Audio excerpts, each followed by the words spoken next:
Hey guys, we figured it'd be finally the time to do a rig tour for you guys. It's been a little over 6 months on the road now, and we're on some great BLM land north of Moab, and it's a perfect environment to go ahead and give you a tour of our rig.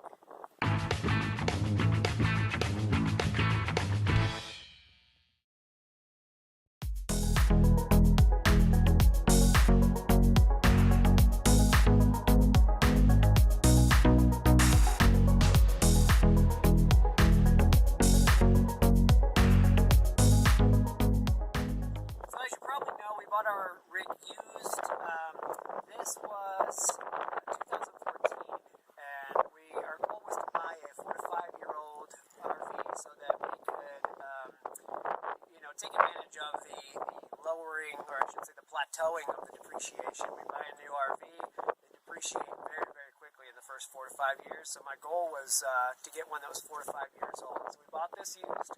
It was in great shape. The previous owners had parked it on a piece of property in Colorado and had generally used it as their cabin up there. They didn't really tow it around much to do any camping. So everything was in great shape when we got it, and we were quite proud with happy with our purchase. So our goal was to buy the smallest thing that we thought we could live on without wanting to kill each other. So this is a 34-foot bunkhouse model. It's the Open Range Lite 305 VHS. And Open Range, this was actually one of the last years the Open Range was built before Highland Ridge RVs bought the company. So actually in 2015 or 16 they actually became Highland Ridge, and you can still get Open Range Lights, but they're technically a Highland Ridge product now. So yeah, let's kind of take you around the outside, and then we'll go inside and talk about that stuff. So we have a front bedroom, mid-living, mid-kitchen, and rear bunkhouse. We'll kind of go back here. One of the nice things about bunkhouse models is you almost always get some sort of camp kitchen in them. And ours is a good camp kitchen. One of my favorite things about the camp kitchen in this particular model, it has a tall fridge. And a lot of them, you see this little bitty dorm fridge in here that's useful for just a few drinks or so.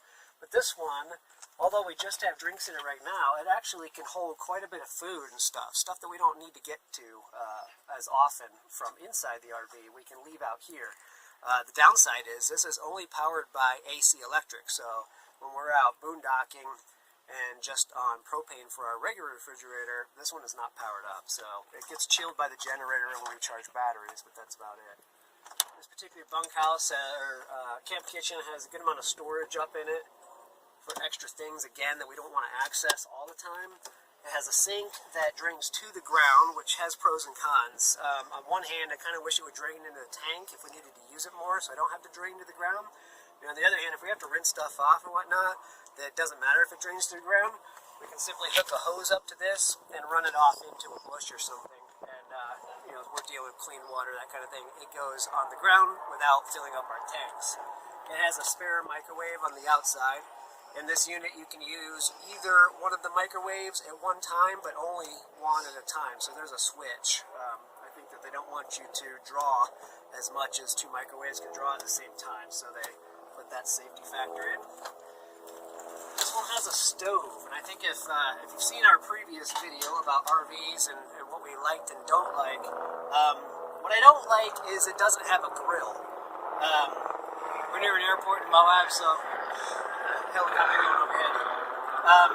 I would prefer a grill be in here instead of a stove. There's not much use for a stove when you're outside camping. I'm not sure what the thought there is, other than maybe with a grill you have bits of hot dogs or meat hanging out here and it attracts mice. I'm not sure, but I would actually switch this out for a grill personally. We've only used this twice in 6 months of camping. We've only used it twice.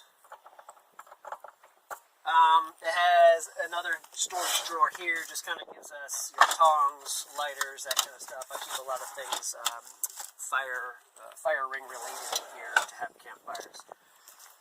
And then some outdoor speakers if we want to listen to some tunes in the outdoors, which you don't take advantage of very often, but every once in a while. So as you can see, that's the bunkhouse windows up there. We'll look at that later on. Now, one of the downsides to doing a travel trailer versus a fifth wheel is you don't get a ton of outside storage. This is a deep storage bay. It actually sits under the bottom bunk. Sit on the bunk. That's what holds all my hoses and sewer hoses and cleaning supplies, that kind of stuff. It's a convenient spot for it, just not very big. It's got 50 amp power, so what that means is it is rated and it is set up for dual air conditioning. Right now we only have one air conditioning unit on it, which would be a 30 amp, but this one's already pre-wired for 50 amp. So if we want to put an air conditioner in the front bedroom, we can do that. It's all set up, and it's set up electrically for it as well. Another nice thing is the outdoor shower. This is good for just rinsing feet off, that kind of thing. We actually use it a little bit more than I ever thought we would. It's got hot and cold water here. Allows us to use the water on the outside. We don't have to track a bunch of mud and stuff in. It's got our connections for our cable TV and satellite out here, and then our multiple water connections. So we have a city water connection if we just want to hook in an RV park. This one's here to fill your tanks for fresh water, and then this is a black water flush.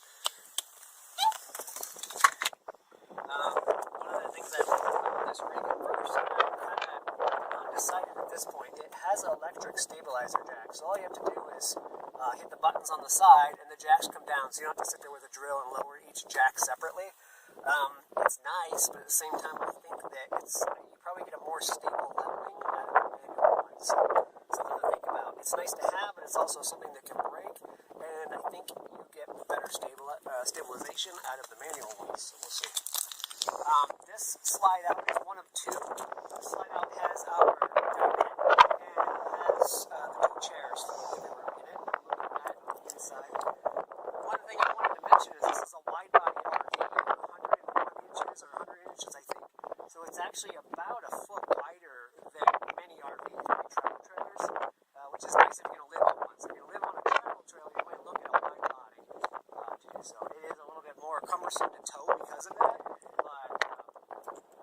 As far as living on and having room, it's worth it. And these slides they pop out a little bit farther than a regular slide. These are a good 41 inches from the RV. A lot of times they're more like 36, so it gives us a little extra space.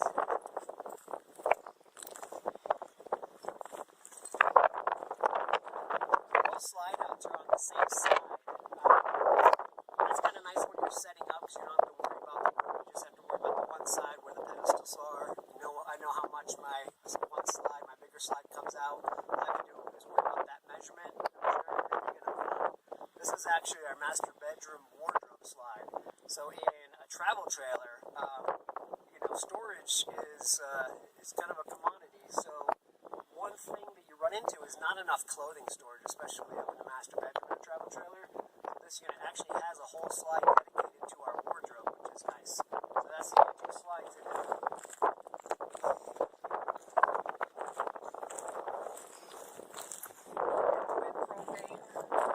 Propane sips. It lasts a long time, so we don't have to worry about changing propane out. One of the things we liked when we were looking at RVs is the RVs that had the bedroom window. So some of them had just a window that was up there and you could shade it off, but you didn't have any cover like this one. And then you have this style that, when it's cold, or it's rainy, or it's windy, or we don't want it open in an RV park, we can just shut it off and it seals it up. Keeps the sound out better, it keeps the wind, it keeps the cold out better. But when we're out in environments like this, we have a beautiful view of the La Salle Mountains. It's hard not to have this open and you'll lift the shade in the morning when you wake up. That's definitely a nice thing when you're out boondocking. And one of the things was so that with the cover, it won't get broken by anything flying off. Yeah, we looked off at the road. A couple that were just glass up front, and the glass was exposed, so any kind of rocks or debris coming off the interstate that could hit it, you could shatter a window with that. So this one's nice because it kind of covers and protects it. And the window is tinted, so I don't know if you can tell, but you can't really see inside the bedroom. In fact, Megan, our dog, is walking around in there. I can barely see her. But even in the bright daylight like this, you can't really see in there very well. At night you can, of course, but it's got blinds that you close off. Oh, and then the solar I've mentioned in the past, this came from my van camping days. It's a 100-watt portable solar panel. I don't have it wired into anything. All I do is clip it onto my batteries. It sits in the sun like this all day, and it just keeps the batteries topped off. It's kind of nice. It's just a maintenance thing, but just 100 watts portable is all you need just to kind of keep things topped off when I'm working on the computer inside and everything. And I did want to mention a lot of RVs, I think it's more standard now, but a lot of RVs, especially in the travel trailer segment, don't come with power tongue jacks. When you're living on the road, you're moving things every week, it's nice to have that power tongue jack. Just goes up and down at the push of a switch. The downside is we've probably burnt out half a dozen fuses, because if you raise it too far or you lower it too far, it stops and then it burns out the fuse before it hurts the motor. So if you have a power tongue jack, make sure you have spare fuses. Make sure they're abundant. And then the last thing to cover is just the main storage. This is a pretty sizable storage compartment for a travel trailer. It's pretty full, but it goes 3/4 of the way across. And this is actually under where our heads are.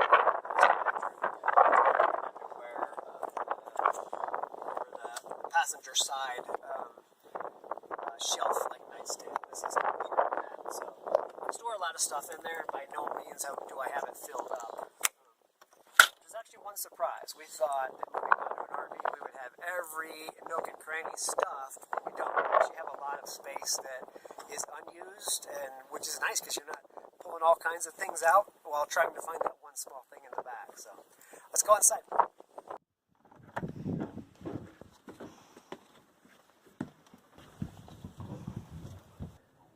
Alright, so now that we're inside, out of the wind, we apologize. Every time we try to film, there's always wind, and you can't control that. So, this is the inside of our open range 305 BHS.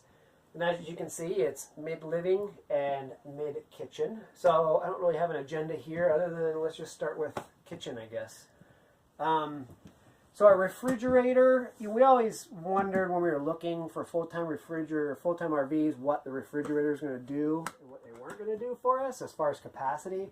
This is a 7.5 cubic foot refrigerator. We've got it fairly packed full. It's not crazy, but we've never really had an issue with the amount of groceries that we can store. We always have that outdoor refrigerator as well. So family of 4.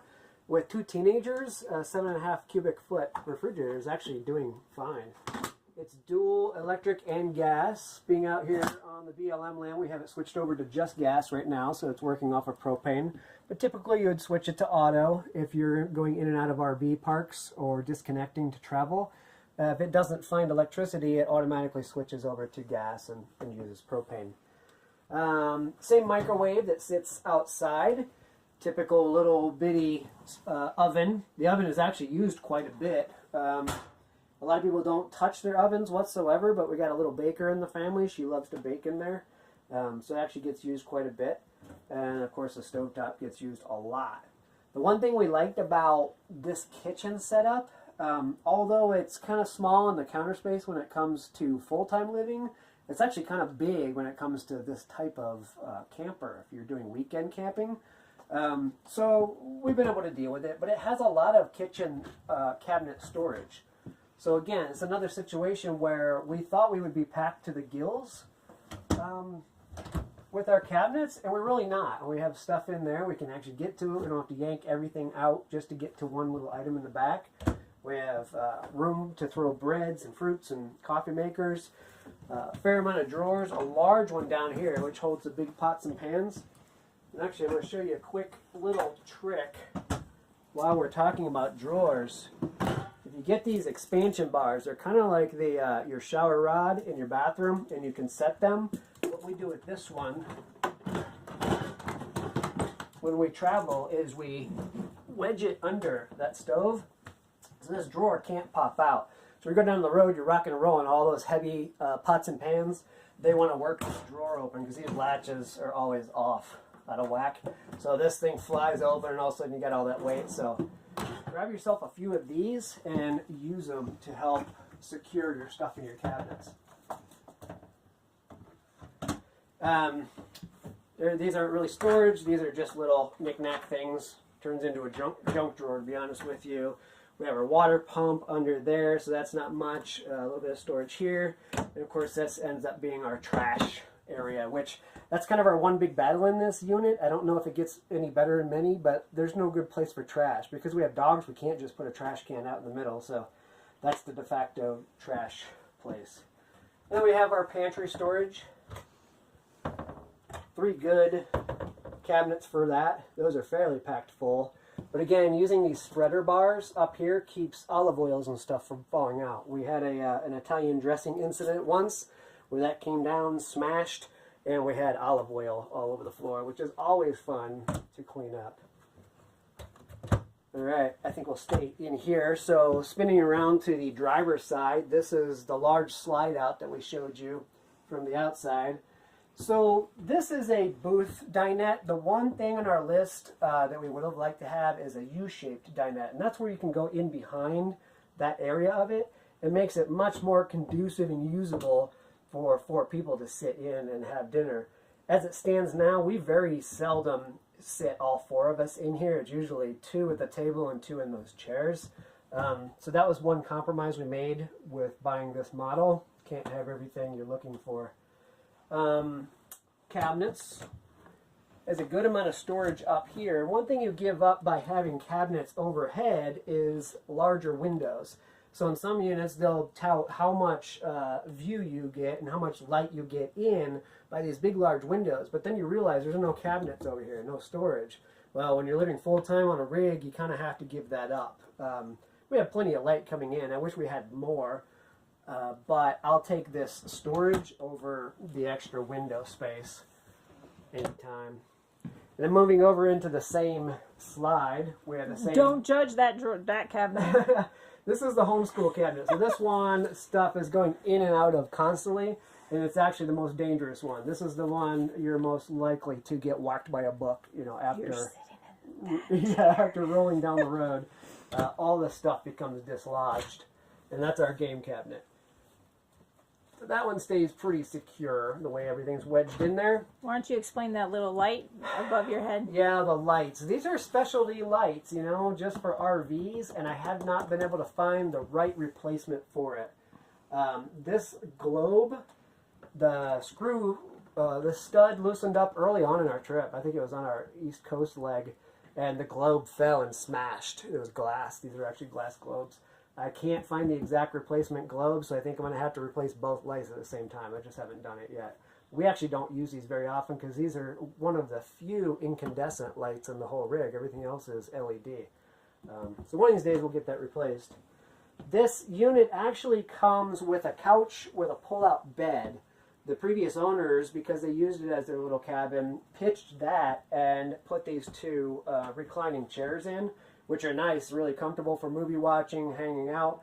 The downside is you can only get 2 people in here now, where with the couch you could have gotten 3.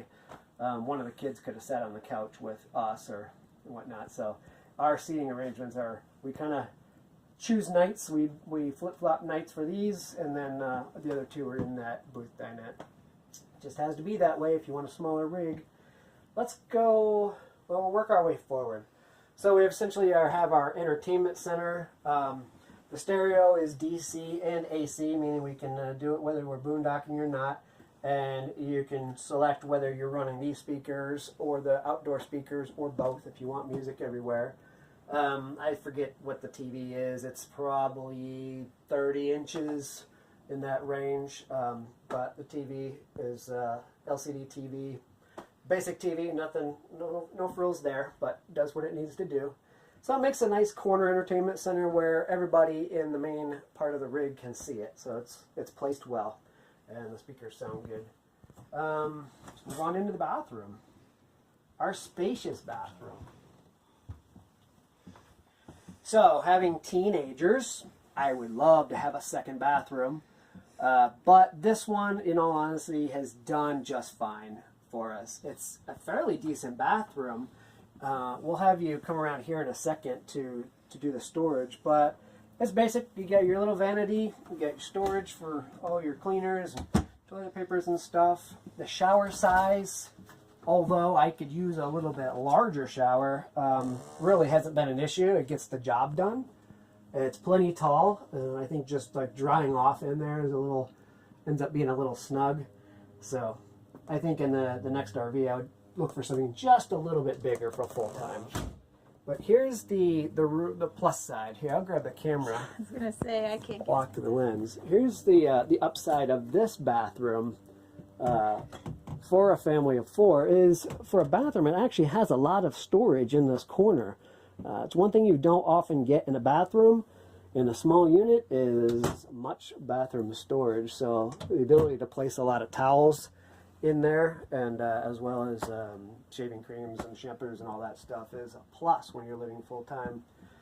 So this bathroom has a pocket door to the master bedroom, and if you saw my other video of the lock install, this didn't come with any kind of lock. You just rolled it shut and hoped that somebody didn't open it up on you. So I went ahead and put that lock on it, and it helps a ton.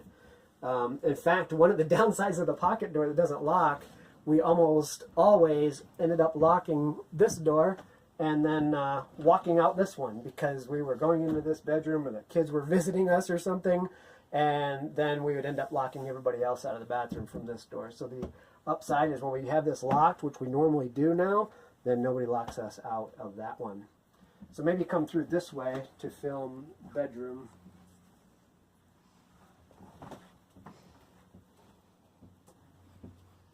So the master bedroom is comfortable, but cozy. It does what it needs to do. This is a queen size bed, and it's a regular length queen size bed. A lot of times in RVs you get the short version of a queen size bed. It has a lot of room over here, which is great, but for the person that's sleeping over there, it's a bit of a pain. It's just kind of cumbersome to walk back in there and get on that side. But we've kind of flip-flopped who sleeps where, and now I sleep over here just because I'm the one that has to get out of bed and go work in the morning, so it's a lot easier to do that. The nightstand on this side has a lot of storage in it. In fact, that's usually kind of like throw the camelbacks, backpacks, odds and ends. Our electric heater is in there. By the way, if you're full-time RVing in RV parks, buy yourself an electric heater. It took us a few months to realize that that was an option. We were running propane up in Maine and up in the Upper Peninsula of Michigan, and we blew through a lot of propane before somebody said, "Hey, do you ever think about getting a ceramic heater?" So ours is in there. We use it all the time when we're plugged into electricity. But a good amount of space. It's doable. I think it kind of goes in line with this whole RV. It's like just enough, So we don't have a massive RV, but it also allows us to get in a lot more places. So the two sides are essentially the same. We have all of the hanging room above, and down here we put our own little storage buckets in. We got the middle section we throw our dirty clothes in. So this is all of our clothes. And Jen's going to make me block off this section over here, but it does provide us drawers. 3 drawers and a cubby hole down there. It's all dirty clothes. It's a laundry issue. Yeah. There is not a lot of place either to store dirty laundry. Dirty laundry is tough in this one. You have to find some place every time. I do want to mention this rig has 2 fantastic fans, which are fantastic. They're fans. It's up in the front bedroom as well as in the midsection above the kitchen, and they're both operated remotely by these switches, so you can raise and lower just with the switch instead of climbing up on the bed to twist the knob, and then you can turn the fan on and off from here as well. So it's kind of nice. In the middle of the night, if things get chilly, you can just go over there and quietly close it down. A little bit of air in here. So quiet. Do you want to talk about our Crooked Georgia? Georgia O'Keeffe. Yep. So we actually have another spot. This spot is intended to be another television mounting area. We prefer to have Georgia O'Keeffe sand dunes painting up there instead of a TV. We don't really feel like we need 2 TVs in our living aboard situation, but that is where the TV would mount. So instead we put Georgia O'Keeffe in there, and she was doing well until some bumpier Death Valley of our journey. She finally worked her way down. So it's up there with good industrial Velcro. We just have to pull it down and fix that picture. We haven't done that yet. We have a few things that go awry when you're traveling down the road. All right, so the last thing we need to cover is the bunkhouse. Where do we stick the kids? So a map of where we've gone so far in our 6 months. So we took a very quick route out here and back around, back through Colorado, down through Texas, and back up through New Mexico, Arizona, California, and then into Utah ultimately. So we're gonna cover a lot more ground here coming up, but that is quite a bit covered already. So I'm not gonna go in there. So our bunkhouse, we chose this model specifically because it fit our oldest child in the bunkhouse because he's too tall for regular bunk beds. He cannot lay in the bunk bed in the bottom. That's our daughter's. But because this is a triple bunk setup, he actually gets to put his feet in part of the width of this top bunk here. So this one goes back. So there's a kid, and then a kid down there. So 3 kids. So this allows him to use all of this section for him, which is one of the only bunkhouses we came across that actually fit him.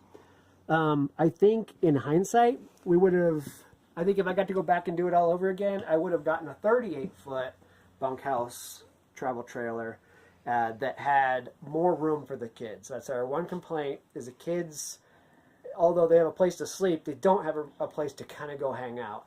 Our son plays Xbox up there in his bunk, and he's kind of hunched over playing it with his friends.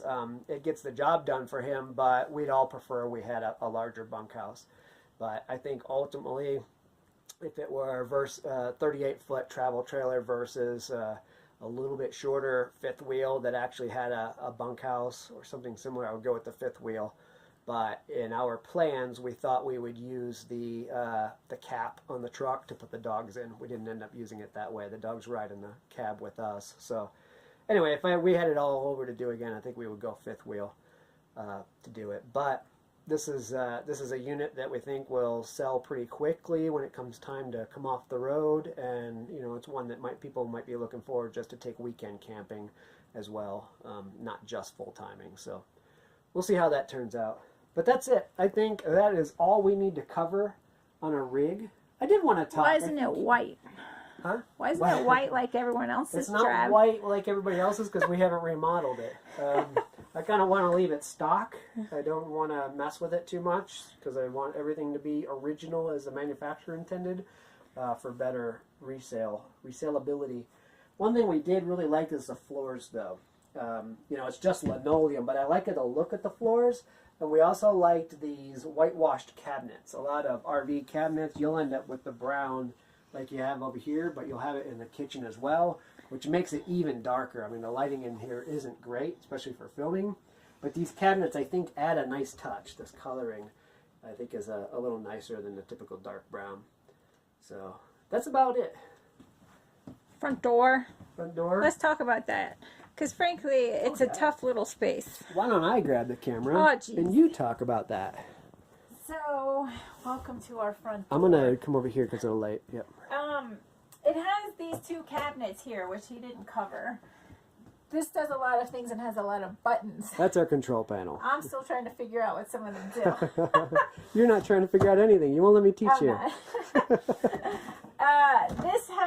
This actually has been super great because we can put headlamps, lights for taking the dogs out at night, and a bunch of raincoats that we're not going to use all the time.